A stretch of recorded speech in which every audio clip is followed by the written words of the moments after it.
Salut les tiposters, alors dans cette vidéo sur le tableau Goomba, qui est en partenariat avec ID Paris, qui m'a fourni toutes les peintures et enduits pour la partie tableau, et le vernis pour la partie bois. Donc, je vous laisse découvrir ça en vidéo, vous allez voir, c'est rien de compliqué, c'est du bois de palette, c'est de l'impression 3D, un tout petit peu.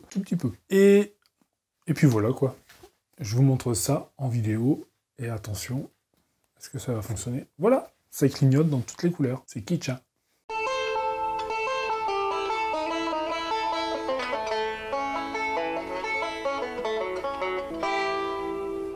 Pour cadrer un petit peu le projet, au départ, je voulais imprimer un Goomba et faire un tout petit cadre en bois de palette, et ça s'arrêtait là. Chose que j'aurais fait forcément en vidéo. Le truc, c'est qu'en posant mes bois de palette sur l'établi, je me suis rendu compte que finalement, un grand cadre avec une partie tableau, ça rendrait plutôt pas mal. Donc je me suis mis à chercher un petit peu ce qui se faisait en peinture craie et enduit magnétique, et je suis tombé sur le site d'ID Paris, et après quelques échanges avec eux, finalement, ils ont été super sympas, et ils m'ont proposé de m'envoyer ce que j'avais besoin pour réaliser en fait mon tableau Goomba. Le bois de palette, je l'ai préparé avec un simple ponçage, au grain 80 et 120, j'ai rien passé à la dégo ni à la rabot, histoire de préserver mes fers déjà, parce que je n'en ai pas à l'abri, il y a un clou caché dans le bois, donc simplement un ponçage comme ça va bien pour retirer toutes les saloperies qui y a en surface. Pour maintenir tous mes bois, je vais les scotcher ensemble, bon au final je verrai que c'est un peu merdique et que ça n'a pas marché comme je voulais, et à l'arrière du panneau, il y aura un caisson qui viendra recevoir les LED et le système de transformateur pour les LED.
Mon caisson, tout est collé et cloué aux couleurs pneumatiques, rien de spécial là-dedans. La finition, c'est un ponçage sur tout ce qui est bois de palette.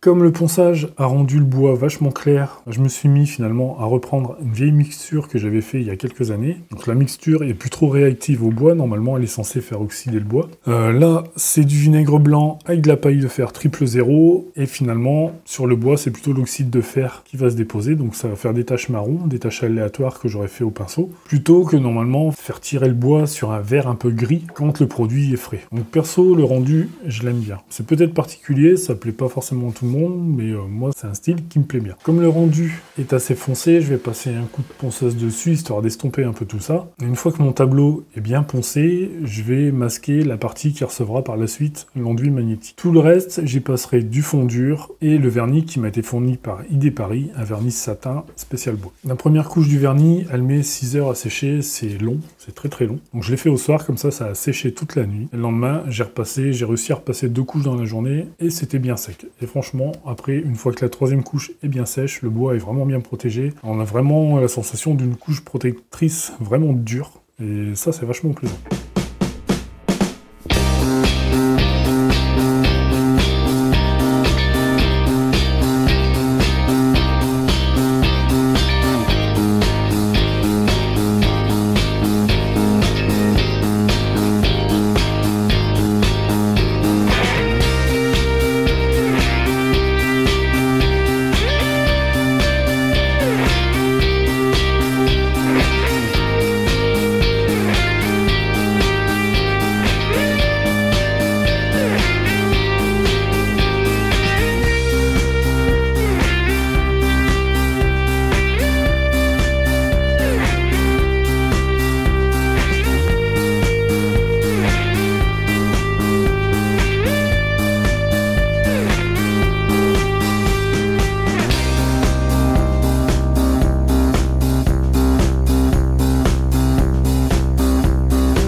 quand toute la partie vernis est terminée, donc je vais démasquer le centre, je vais remasquer sur le vernis, et je passerai un apprêt blanc qui va venir protéger un petit peu le bois et cacher les taches marron. Sur cet apprêt blanc, je passerai un enduit magnétique et qui du coup réagit avec les aimants, donc on pourra accrocher par la suite des petites notes, des petits dessins, plein de choses en fait, des petites feuilles de papier avec des aimants. L'enduit magnétique, il met à peu près 24 heures à sécher. C'est très long, c'est encore plus long que le vernis. Et une fois qu'il est sec, donc moi je devais le poncer avant, mais j'ai pas pu. Donc je l'ai poncé après à la fin, ça fait plein de poussière noire. Donc aspirateur et tout ce qui va bien pour évacuer la poussière. Et par-dessus, je vais appliquer une peinture Les Enfants Crés, toujours pareil, peinture qui provient de chez ID Paris. Et je vais laisser sécher ça pendant 4 heures.